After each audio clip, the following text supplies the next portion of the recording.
Lecture 33, Nature and Nurture. So far in this course, we've focused our attention on the mental life of mature adult human beings. We've taken mind and personality as givens and asked how they work. How does the mind work? How does the mind mediate the individual's interactions with his or her social environment?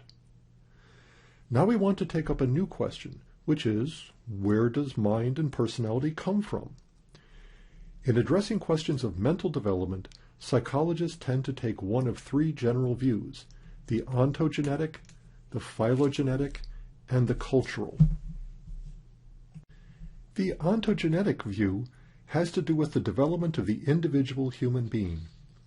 From the ontogenetic point of view, we trace the development of mind and personality across the lifespan of the individual, from birth through infancy, childhood, adolescence, adulthood, right through to old age and death. Most developmental psychologists focus on infancy and childhood, though with our aging population there's an increasing interest in lifespan development, extending into old age.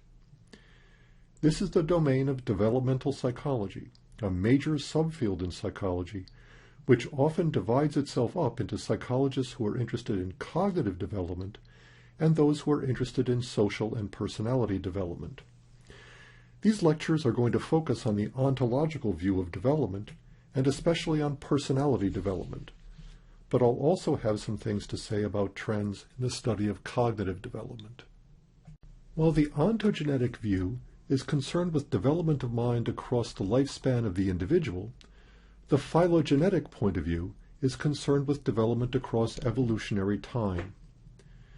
To some extent, the phylogenetic point of view was expressed by comparative psychology, which, as its name implies, is concerned with studying learning and other mental functions in different species.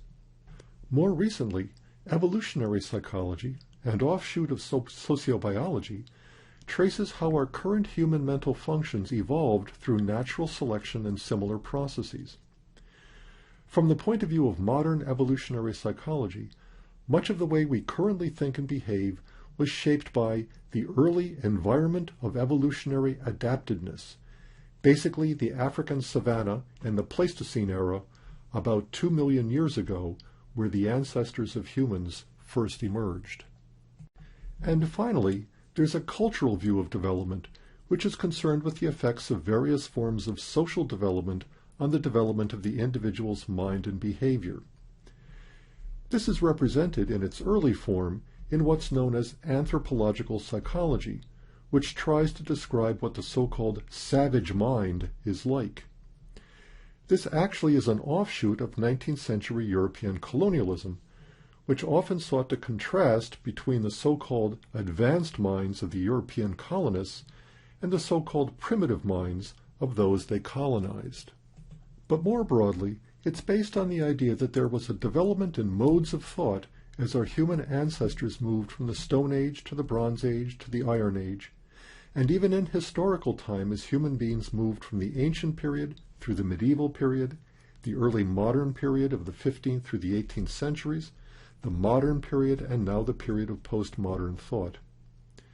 There's also literature on the role that literacy plays in shaping how individuals think and how cognitive development is correlated with economic and political development. These days, there's quite a bit of interest in what's known as cultural psychology, which recognizes a great diversity of mental life across cultures, without the implications that one culture is necessarily more developed than another one. As I say, these lectures are going to focus on the ontogenetic view of development, which is the way developmental psychology is usually construed. Throughout its history, developmental psychology has been focused on the question of the role of nature and nurture in mental development. This dichotomy between nature and nurture was originally proposed by Sir Francis Galton, a cousin of Charles Darwin's, who was in turn inspired by a line from Shakespeare's Tempest. Is the newborn child a kind of blank slate which is written on by experience? An organism that acquires its knowledge and skills through direct experience and vicarious social learning? Or are some aspects of mental life innate, part of the child's genetic endowment, acquired through the course of human evolution. As Galton defined these terms, nature refers to all that a person brings with him or herself into the world, the individual's genetic and hormonal endowment, his or her physiological constitution and temperament, whereas nurture refers to every influence on the individual that occurs after his or her birth, the influence of the physical and social environment, what the individual gets from social learning, socialization, and all aspects of experiential history. You can see the relationship between Galton's dichotomy of nature and nurture and the dichotomy between nativism and empiricism that we discussed at the beginning of our lectures on sensation and perception. The empiricist thought that all knowledge was acquired through experience, while the nativist thought that some knowledge was innate. Galton is making very much the same kind of distinction. Of course, there are lots of different ways in which we can think about the relationship between nature and nurture. Galton seemed to frame the problem as one of opposition, in which some characteristic of mind and behavior was due to nature or nurture. But of course, we can also think of nature and nurture working together, either exerting independent influences on some aspect of mind and behavior, or somehow interacting with each other to generate mind and behavior. I bet you can guess where this lecture is going to end up. Well, why keep it a secret? A major purpose of these lectures on psychological development is to illustrate what I think of as a developmental corollary to the doctrine of interactionism. In interactionism, we saw that the person is a part of his or her own environment, and shapes that environment at least as much as the environment shapes the person. Similarly, I want to stress that development isn't just something that happens to the individual, with the individual passively on the receiving end of nature and nurture. Rather, the developing child, even the infant fresh out of the womb, is actively engaged in the developmental process and actively working as an agent of his or her own development. But we're not there yet. Let's begin our discussion of the ontogenesis of mind and behavior at the beginning with the human genome. The human genetic endowment consists of 23 pairs of chromosomes, each chromosome containing a large number of genes. Every gene is located at a particular place on a specific chromosome. And since chromosomes come in pairs, so do genes. Corresponding pairs of genes contain information about some characteristic, such as eye color, skin pigmentation, and the like. Some traits are determined by single pairs of genes. Others appear to be determined by several genes acting together. Two of these chromosomes, the X and the Y chromosome, determine the individual's sex. If you're XX, you're genetically female. If you're XY, you're genetically male. Though it will be clear from a subsequent lecture that things are actually a little bit more complicated than that. Usually, we think about genes as having to do with an organism's physical characteristics, but it's entirely possible that there is some genetic influence on the organism's mental and behavioral characteristics as well. One of the most important technical advances in recent biological research has been the decoding of the human genome, determining the precise location of the 20,000 or so genes that make us as a species different from all other species. And along with this advance came gene mapping, which makes it possible to determine specific genes that put us at risk for various diseases, or disposes us to various personality traits. Here you see Craig Venter, whose private research group contributed greatly to the deciphering of the human genome. And you also see Venter's own genome. These are his chromosomes, along with the identification of specific genes that, as far as we can tell, dispose him to heart attacks, give him a preference for evening over morning, genes linked to tobacco addiction, novelty seeking, Alzheimer's disease, and the like. Now, the presence of these genes doesn't mean that Venter is predestined for a heart attack or Alzheimer's disease, any more than he was genetically predestined to be a surfer, which in fact he is. It's just that these genes appear to be more common in people who have these problems than in those who do not. They're risk factors, but not an irrevocable sentence to heart disease or dementia. The entire set of genes comprises the organism's genotype, or genetic blueprint. An organism's genotype represents its biological potential. This potential is actualized within a particular environmental context to produce the organism's phenotype. So one's genetic endowment interacts with various environmental factors to produce the phenotype, or what the organism actually looks like. Because of the role played by the environment, phenotypes are not necessarily equivalent to genotypes. For example, two individuals may have the same phenotype, but quite different genotypes. Similarly, it can happen that two individuals will have the same genotype, but different phenotypes. Of two brown-eyed individuals, one might have two dominant genes for brown eyes, while the other might have one dominant gene for brown eyes and one recessive gene for blue eyes. Different genotypes, same phenotype. Or two individuals may have the same dominant genes for dimples, but one might have his or her dimples removed by plastic surgery. Same genotype, different phenotype. So the environment matters. And we need to distinguish among three different kinds of environmental influence. The prenatal environment is the environment of the developing fetus in the womb during gestation. The perinatal environment is the environment present around the time of birth, labor, delivery, and immediately afterwards. And the postnatal environment is the environment present after birth and continually changing throughout the course of the individual's life cycle from birth to death. Many basic questions of nature and nurture, particularly concerning personality development, have been addressed by using the technique of behavior genetics. And perhaps the most popular method in behavior genetics, really the gold standard for behavior genetic research, is the twin study, which, as its name implies, compares two kinds of twins in terms of their similarity in personality. Monozygotic twins, or identical twins, are the product of an egg that has been fertilized by a single sperm, but which subsequently split into two embryos, thus yielding two individuals who are genetically identical. Dizygotic, or fraternal twins, occur when two different eggs are fertilized by two different sperm, thus yielding two individuals who have only about 50% of their genes in common.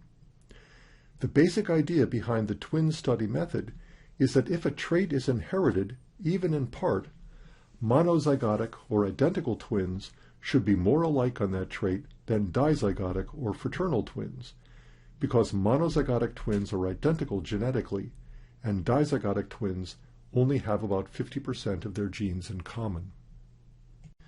The usual technique in twin studies of personality is to administer some personality questionnaire, like the NEO Personality Inventory, to a large sample of monozygotic and dizygotic twins, thus obtaining scores representing each individual's standing on each personality trait measured by the questionnaire. Then we measure the similarity of the twins on each trait by means of the correlation coefficient. You'll remember that this is a statistic that summarizes the direction and strength of the relationship between two variables. For example, between extroversion in one twin and extroversion in the other. If a trait were wholly inherited, we'd expect to see a perfect correlation between identical twins, a correlation coefficient of 1.0. And we'd also expect to see a substantial but not perfect correlation of 0.50 for dizygotic twins. If a trait is wholly inherited, then genetically identical twins should be identical in personality. And again, if the trait is wholly inherited, you would expect some degree of similarity in personality between dizygotic twins as well, because they are genetically similar to at least some extent. For genetically unrelated individuals, we'd expect to see no correlation. If a trait is wholly inherited, and if there is no genetic overlap, then there should be no similarity in personality. An alternative measure of similarity is the concordance rate. That is simply the percentage of subjects that have some characteristic in common. We'll look at some concordance rates when we discuss behavior genetic studies of mental illness, but the logic is the same. If some characteristic is wholly inherited, we'd expect to see a concordance rate of 100% for monozygotic twins because they're genetically identical. If one has the trait, the other must have it too. And we'd expect to see a concordance rate of about 50% for dizygotic twins, and a concordance rate of 0 for unrelated individuals. Again, to the extent that a trait is inherited, we expect that monozygotic identical twins will be more similar to each other than our dizygotic fraternal twins, regardless of whether similarity is measured by the correlation coefficient or the concordance rate. Here's a quick fictional example. This data is made up. Imagine that we had a set of 10 twins, 20 individuals, and we administered a 60-point scale of extroversion and simply determined their scores. You can see just by inspection that there's a high degree of correspondence between the scores of one individual and the score of his or her twin. It's not perfect, but in general, individuals with low scores have twins with low scores. Individuals with high scores have twins with high scores. In fact, if you calculate the correlation is almost but not quite perfect, a correlation of 0.99. Now here's some real twin study data, taken from a study by John Lowland and his colleagues, in which monozygotic and dizygotic twins were administered a personality inventory that contained scales measuring the big 5 personality traits. Studies using other personality inventories have obtained similar kinds of findings. You can see that on each of the big 5 personality traits, monozygotic identical twins are more alike than dizygotic fraternal twins. Results like this provide prima facie evidence for a genetic contribution to individual differences in personality. The simple fact that monozygotic twins are more alike than dizygotic twins strongly suggests that there's a genetic component to these individual differences. But the correlations for monozygotic twins are far from the perfect 1.0 that we would expect if a trait were wholly inherited. So it's very clear that genes aren't the only forces that are determining individual differences in personality. But if you think about it, data of the sort that I've just shown you doesn't provide wholly convincing evidence that there is any genetic contribution to personality. Sure, monozygotic twins are genetically identical, but monozygotic twins also share an environment that is arguably, anyway, more alike than it is for dizygotic twins. After all, monozygotic twins are of the same sex, and they also resemble each other physically. So it wouldn't be surprising to discover that monozygotic twins are treated more similarly than dizygotic twins are. For this reason, the very best twin studies, like Lowland's, employ samples of dizygotic twins that are of the same sex. This reduces, at least to some degree, the discrepancy in environmental experience between monozygotic and dizygotic twins. But still, the problem remains. How exactly can we tease apart the genetic and environmental contributions to personality? The question is complicated still further by understanding that, in fact, environmental influences themselves are very complicated. There are 2 different kinds of environmental influences on personality: the shared environment and the non-shared environment. The shared environment, also known as between-family variance, includes all the factors that are shared by children raised in the same family, factors that differentiate them from children raised in other families. As a rule, children in the same family are raised by the same parents, share a single racial, ethnic, and cultural heritage, live in the same neighborhood, go to the same schools, attend the same church, synagogue, or mosque. The shared environment includes all these things, and more, that siblings within a family have in common. The non-shared environment, also known as within-family variance, includes all the factors that differentiate among children raised in the same family. Even within a family, children can differ in terms of such factors as gender, whether they're boys or girls, or birth order, whether they're the firstborn or later born. Children may have different interactions with their parents and develop different networks of friends and acquaintances beyond the family. Different children within a family are also distinguished by non-systematic factors, which include all the things that happen randomly to one child, but not to his or her brothers and sisters. These chance encounters can really make a difference in the individual's life. The non-shared environment is an umbrella term that refers to all the unique experiences that siblings can have. As it happens, the relative strength of both environmental components of personality, as well as the genetic component, can be estimated from the observed pattern of monozygotic and dizygotic twin correlations. Consider first the entire distribution of a trait within a population, from those individuals with the lowest scores on extroversion or neuroticism to those with the highest scores on these traits. This distribution is typically represented by a more or less normal distribution, the famous bell curve. The entire distribution of individual scores within a population is called the total variance of the trait in question. This total variance on some trait like extroversion can be further decomposed into genetic variance, that is, the amount of total variance that's attributable to individual differences in genotypes, and environmental variance, that is, the amount of the total variance that's attributable to individual differences in environments.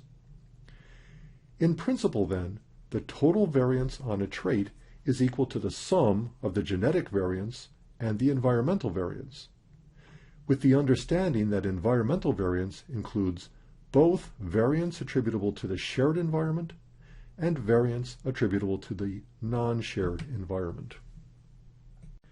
And, in fact, we can calculate the components of population variance, the genetic variance and both types of environmental variance, from the data given to us by twin studies.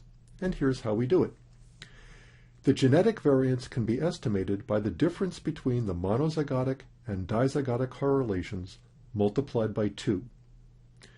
To estimate genetic variance, you double the difference between monozygotic and dizygotic twins. Don't worry about where the 2 comes from. That's a technical detail.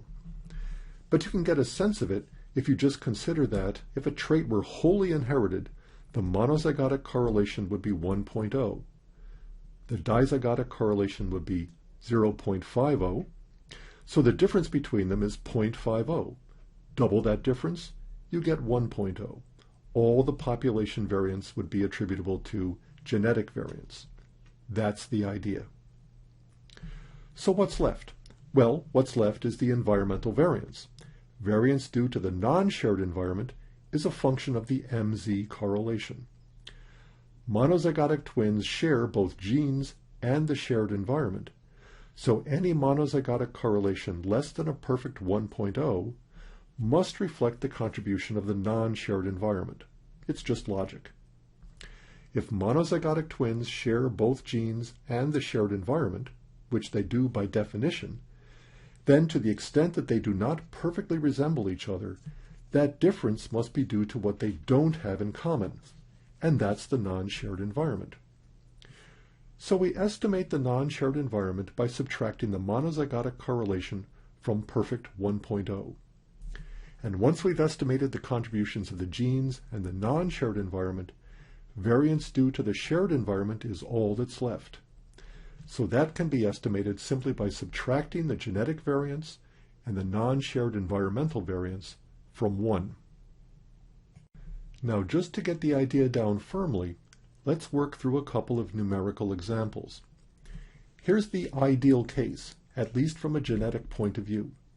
The MZ correlation is a perfect 1.0. The DZ correlation is 0.50.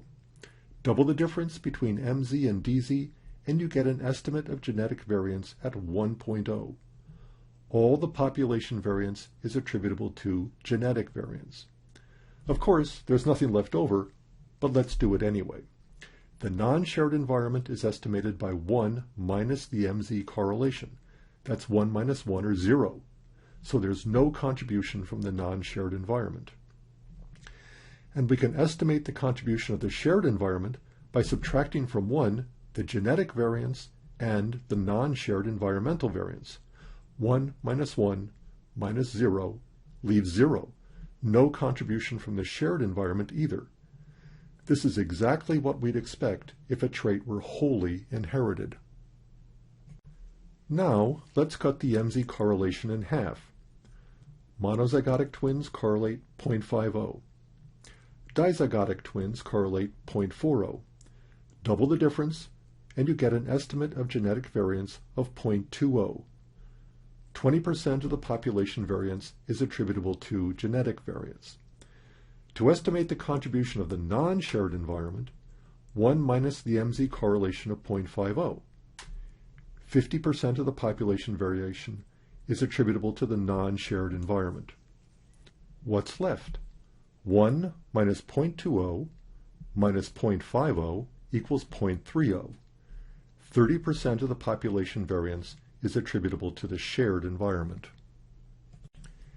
Here's another one. Monozygotic correlation of 0.80, dizygotic correlation of 0.70. Double the difference, so 20% of population variance is attributable to genetic variance. 1 minus the MZ correlation, 20% of the population variance is attributable to the non-shared environment. And what's left is 0.60. 60% of the population variance is attributable to the shared environment. And one more. Monozygotic twins, correlation of 0.5. Dizygotic twins, correlation of 0.25. Double the difference. 50% of the population variance is attributable to genes. 1 minus the MZ correlation, 50% of the population variance is attributable to the non-shared environment. What's left is nothing. None of the population variance is attributable to the shared environment. Now let's look at some real data. This is data derived from family studies of IQ, measured intelligence, including twins. The general pattern here is that as individuals increase in genetic relatedness, they also increase in their similarity of IQ. Monozygotic twins are more alike in IQ than dizygotic twins, even when those monozygotic twins have been reared apart. Again, this is a very common pattern in family studies of IQ. Aggregating results from a large number of studies of this sort, we can estimate that the correlation between monozygotic twins for IQ is about 0.86, and the correlation for dizygotic twins is about 0.60. So now let's plug those values into our formulas. Double the difference between monozygotic and dizygotic twins, we find that about 52% of the population variance in IQ appears to be attributable to genetic variance. Subtract the monozygotic correlation from 1. About 14% of the variance in IQ is attributable to the non-shared environment. And what's left? About 34% of the population variance in IQ appears to be attributable to the shared environment. So the genes play a role in determining IQ, but genes are not the sole determinants of IQ. The environment is also important, and of our two kinds of environment, the shared environment seems to be more important than the non-shared environment in determining individual differences in IQ. Here is similar data from a twin study of educational achievement, how much schooling people get. Again, monozygotic twins are very alike on this. They show a correlation of about 0.86. Dizygotic twins show a correlation of 0.66. Double the difference, we see that about 40% of population variance in educational achievement is attributable to genetic variance. This makes sense. If education has something to do with intelligence, and intelligence has something to do with the genes, then genes ought to play a role in educational achievement. 1 minus the MZ correlation indicates that the non-shared environment contributes only about 14% of population variance. But now what's left over, 0.46, the shared environment now turns out to be not just more important than the non-shared environment, but also, at least marginally, more important than genes. Some families send their kids to school, make their kids go to school, make their kids go to college, even if the kids aren't all that smart. So the shared environment is much more important as a determinant of educational outcome than it is as a determinant of IQ. Here are some findings from a behavior genetic study of adolescent and young adult behavior, particularly sexual behavior. The investigators measured what they call age of sexual debut, that is, age of first sexual intercourse. These investigators estimated that about 31% of variance in age of sexual debut was attributable to the genes. Only about 10% of the variance is attributable to the shared environment. The overwhelming proportion of variance, almost 60%, was attributable to the non-shared environment. And I'll leave it to you to speculate about precisely what those non-shared environmental factors might be. Here are the results from another study, this time from suicidal behavior. I showed you some results from this study in the introductory lecture. The investigators measured both suicidal ideation, the extent to which people thought about committing suicide, and also suicide attempts, whether they actually tried to do so, including completed and uncompleted attempts. It turns out that there's a genetic influence on both suicidal ideation and suicidal attempt, though the genetic influence is stronger for ideation than it is for attempt. The shared environment played apparently no role in suicidal ideation, and just a little role in suicidal attempt. But the non-shared environment played an overwhelming role in both determining suicidal ideation and suicide attempt. Population variance in suicidal behavior, both ideation and attempt, appears to be overwhelmingly determined by variance in the non-shared environment. And again, I leave it to you to speculate on exactly what those non-shared environmental factors might be. Returning to Lowland's twin study of the Big Five personality traits, remember that the basic finding was that for each of the Big Five traits, the MZ correlations were about twice the size of the DZ correlations. The typical MZ correlation was in the high 40s, the typical DZ correlation was in the mid-20s. So now let's apply our formulas and try to disentangle the contributions of genetics, the shared environment, and the non-shared environment to individual differences in personality. Let's first look closely at just one Big Five trait, extroversion. We double the difference between MZ and DZ twins and get an estimate that 48% of the variance is attributable to genetic factors. 1 minus the MZ correlation gives an estimate of 52% of population variance attributable to the non-shared environment. And the remainder, well, there isn't any remainder. Apparently none of the variance in extroversion for this group was attributable to the shared environment. And that turns out to be pretty much the case for each of the Big Five personality traits. In each case, we see substantial genetic contributions to population variance, about 40% or so. A substantial non-shared environmental contribution to variance, about 50% or so, but only a very small contribution of the shared environment, typically 10% or less. Genes make a contribution to individual differences in personality, but genes are not decisive. Nor is the family environment decisive for adult personality. The non-shared environment is far more important than the shared environment, and is at least as important, probably more important, than the contribution of the genes. This is the typical finding obtained whenever somebody does a twin study of personality. Behavior genetics studies don't have to be confined to things like intelligence and personality traits. We can also use them to study the origins of attitudes. Here's an example from the Virginia 30K twin study, a study of almost 30,000 twins who lived in the state of Virginia. As part of this study, these individuals were administered an attitude inventory, which asked them whether they endorsed various positions on various socio-political issues, school prayer, property taxes, busing to relieve racial segregation, abortion rights, and so on. There were 25 of these stated in a more or less liberal way, 25 more stated in a more or less conservative way. 28 of the items were expressly political in nature, that is, they had to do with proposals for new laws.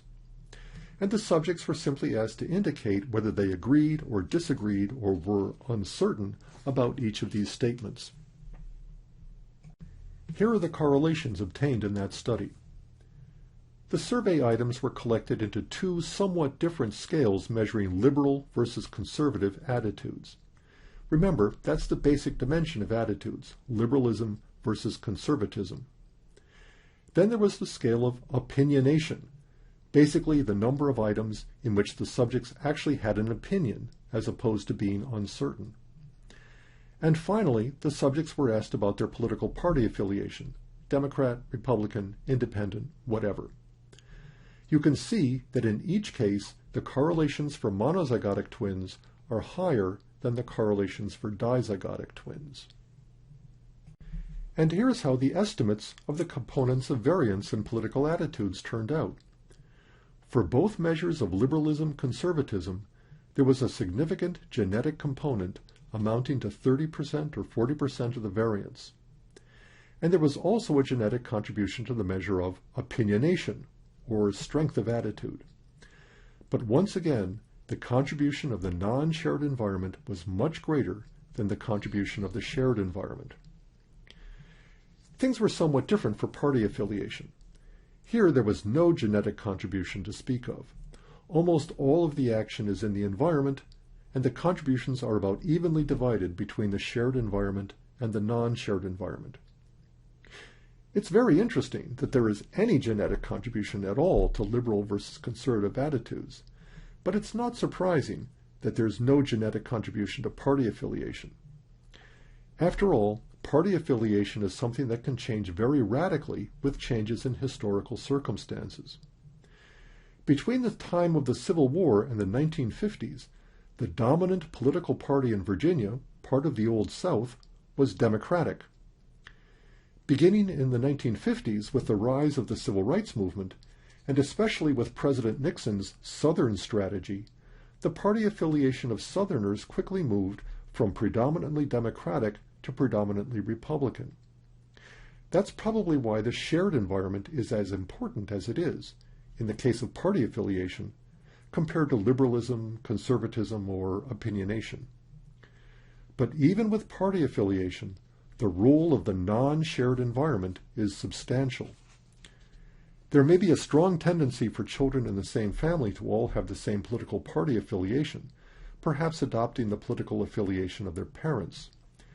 But something can happen to lead one sibling or a couple to switch, and that's the impact of the non-shared environment. But here again, the outline of the results is generally the same as what we saw for personality traits. Aside from party affiliation, there is a substantial genetic contribution to political attitudes, but it's not decisive. The environment is important. And in the final analysis, as important as the shared environment is to party affiliation, the non-shared environment is a more important contributor to variance in overall liberalism and conservatism. This point is really important, so I want to repeat it. Twin studies reveal genetic influences on personality, including attitudes, and these are interesting. But by far the most surprising finding of behavior genetics research is the evident power of the environment, and especially the non-shared environment. Genes are important, but the non-shared environment is just as important. This typical finding of behavior genetics studies, that the contribution of the non-shared environment is more important than that of the shared environment, is sometimes misinterpreted as meaning that parents have no influences on their children, but it doesn't really mean that at all. What it means, first, is that parents don't have the same effects on each of their children. Presumably, there are some ways in which parents treat all their children alike. And whatever that is, in terms of such things as age of weaning or age and severity of toilet training, whether the children have play groups that they participate in or go to nursery school before they enroll in kindergarten. These things just aren't strongly determinative of personality. What's more important, as we'll see in the next lecture, is that parents just don't have the same effects on each of their children. Parents can have tremendous influence on their kids, but they don't have the same influence on each and every one of them. In addition, it means that there are other forces at work besides the parents. These become increasingly important as the child begins to move beyond the family, for example, by going to school or joining a soccer league. In fact, Judith Rich Harris, a developmental psychologist, has proposed a theory of group socialization, which argues that peer groups and peer cultures, not parents, are the most powerful social forces impinging on a child. In fact, Judith Rich Harris, a developmental psychologist, has proposed a theory of group socialization, which argues that peer groups and peer cultures, not parents, are the most powerful social forces impinging on a child. In fact, Harris argues that socialization is context-specific, and that children may behave quite differently, follow quite different sets of rules, depending on whether they're at home or away, and depending on which particular extrafamilial context they're in. As an example, she points to what's known as code switching among bilingual and bicultural children.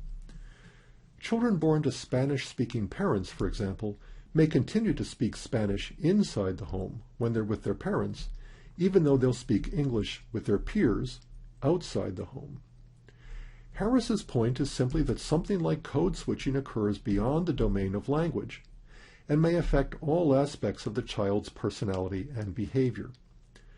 A child may be one person at home with his or her parents and may be quite another person outside the home when he or she is with friends. For example, minority children from middle-class families may get a lot of pressure from their parents to take school seriously and achieve academically, but they may succumb to pressure from their peer groups to downplay academic achievement and other forms of what's sometimes called acting white.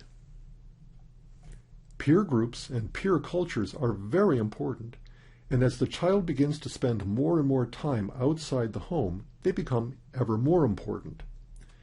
As a somewhat silly, I suppose, but still illuminating example, Harris cites food preferences.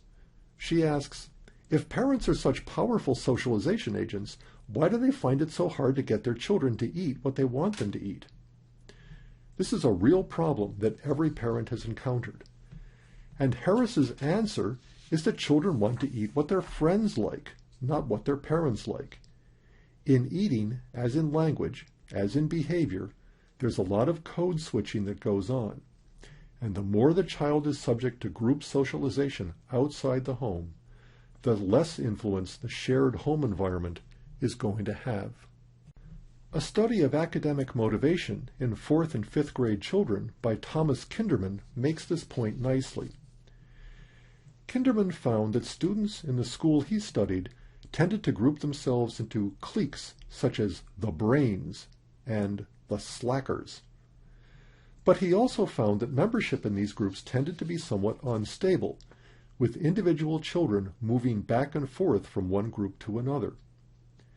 And interestingly, Kinderman discovered that children's attitudes towards school changed as they changed cliques. Brains lost interest in school if they moved to the slacker clique, and the slackers gained interest if they moved to the brains clique. Why kids would move from one clique to another isn't completely clear, although we know that happens. Just think about your own childhood. But the fact of the matter is, the movement from one clique to another preceded the attitude change. It wasn't caused by the attitude change. It wasn't as if a kid in the brains decided she wasn't interested in school anymore and she was going to go join the slackers. So movement from one group of kids to another changed the child's attitudes, despite the fact that these kids' IQs remained constant, obviously, and their parental influences did so as well, presumably. It was the peer group that caused the changes to occur.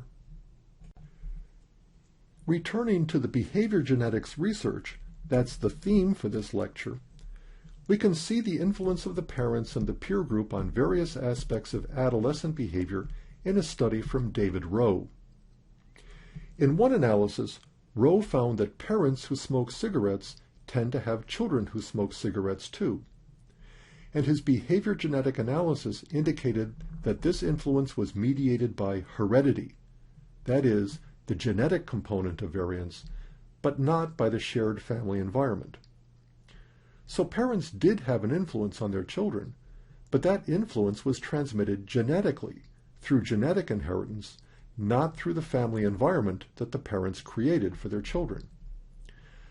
On the other hand, adolescents who smoke cigarettes tend to have peers who smoke cigarettes as well. This is an effect of the non-shared environment, an effect of the environment outside the family. Rowe and his colleagues found similar causal patterns for alcohol consumption, juvenile delinquency, sexual behavior, and pregnancy. In each case, the shared family environment had relatively little impact on behavior. Genetic transmission from parent to child was important, but so was the non-shared environment. Peer groups had a powerful effect on whether adolescents experimented with tobacco, alcohol, sex, and generally misbehaved.